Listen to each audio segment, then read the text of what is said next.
Okay, today's Metcon is complicated, so let's start with the structure. Get out your pens and paper, or pencils if that's your preference, take some notes. So we have 4 rounds, or 4 separate 4-minute AMRAPs, with 2 minutes of rest sprinkled in between each 4 minutes of work. So you're going to do 16 minutes of work in total with 6 minutes of rest in between those 16 minutes with those 3 2-minute rounds. When you're done with the 4th round, your rest is for the rest of the day. So your scoring will be 1 score at the end, like it was 1 AMRAP. So in the 4 AMRAPs, in the 4 separate rounds, pick up where you left off from the round prior. So there's 3 movements in the Metcon. Let's say you were through 3 full rounds of those 3 movements plus 15 extra reps after round 1. Then when you start round 2, you pick up right in that movement that you didn't finish in the 15 reps of the 4th round in the 3 plus 15. So let's say let's make this concrete. The movements are box jumps or step ups. And then we have sit-ups of some form, whether it's GHD or ab mat or folded up blanket or pillow. And then we have wall ball shots or jumping goblet squats.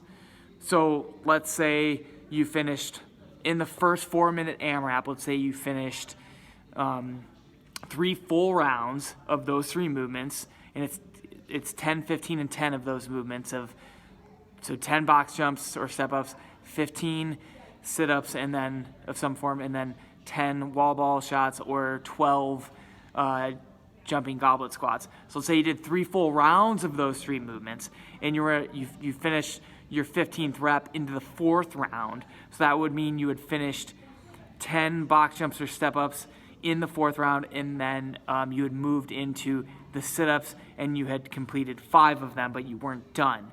That means when the second 4-minute AMRAP starts, you pick up on those sit-ups where you left off.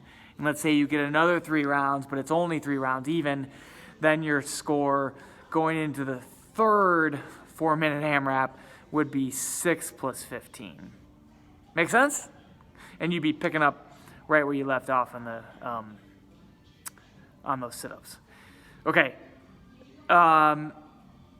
If it's not totally clear, basically just do 4 minutes of really hard work, rest 2 minutes, and do that 4 times.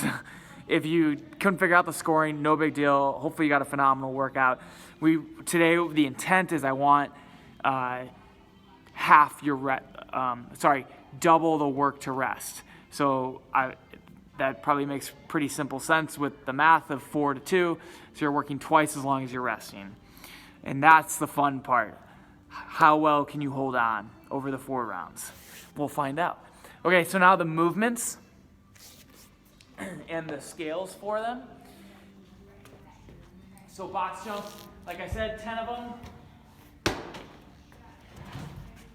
Went over them in the specific warm-up, but I'll do it again one more time. Feet are hip width apart. Hinge over rather than squatting to load. So hinge over, arms back, and then throw those arms and hips forward. And stand up all the way at the top. Try to land somewhat softly. It's not worth landing like this. That's just extra impact to the joints. It's not needed. When you jump and land, make sure you don't let the knees touch. Try to push them apart throughout the loading sequence, the jumping sequence, and then the landing sequence on the box. If you're not jumping, step-ups are the cup of tea. So 1 foot on your surface, and then keep that knee in line with the hip and the foot throughout standing up. That's a rep. And you can alternate at rep 5 or do all 10 one round and then switch to the other leg the other round. Just make sure you switch at some point. Okay, standing up all the way in the top for that as well. If you don't have any form of anything to safely stand up on, I want you to do those broad jumps that we did in the general warm-up. So you'll just jump forward making sure you land softly, and try to standardize how far you jump. So men, I'd like you to jump roughly around 3 feet, women 2 feet, and try to have some object to jump to every time. Turn around and jump back if you don't have a lot of space. Okay? Next movement, sit-ups. I'm not going to go over the THC sit-up because most of you don't have that at home, and those that do generally do that movement pretty well. So if you have an ab mat, you know where to put that because you've probably used it. If you don't know, make sure you put it in your low back. Okay, majority of the mat should be in your low back. Rep starts with touching the ground, and then you'll throw those hands up and sit up tall, making sure your shoulder is in line with your hips, with your shoulders in line with your hips. There we go. I swear I know my body parts. Okay, so that's a full rep. This is not a rep. Okay, so sit up tall at the end. I grab my ankles and shoelaces to make sure I sit up tall. And I do it knees out. It's easier for the back to be in a good position. If I'm here, I'm more likely to round. Okay, so that's 1 rep, 2 reps. Okay, if you don't have an ab mat, totally fine. Just fold up a blanket. Give your low back just a little bit of lumbar support. Knees together, or sorry, feet together, knees out. Rep. Okay, so 15 of those bad boys. And then 10 wall ball shots, or 12 jumping goblet squats. Those of you doing the jumping goblet squats, if you're like, hey Gabe, 12 is more than 10, what do we do to deserve that? We're also lifting more weight for the numbers you wrote up there. Yes, but you're forgetting a wall ball shot oftentimes has a little jump, and to get the ball to go that high, you're creating, you're doing more work to make the ball go that high compared to moving a goblet that isn't going into the air. So that's part of why I gave you a couple more reps. And actually probably the bigger reason is wall ball shots take longer because you have to wait for the ball to come down. So it's considering the time domain.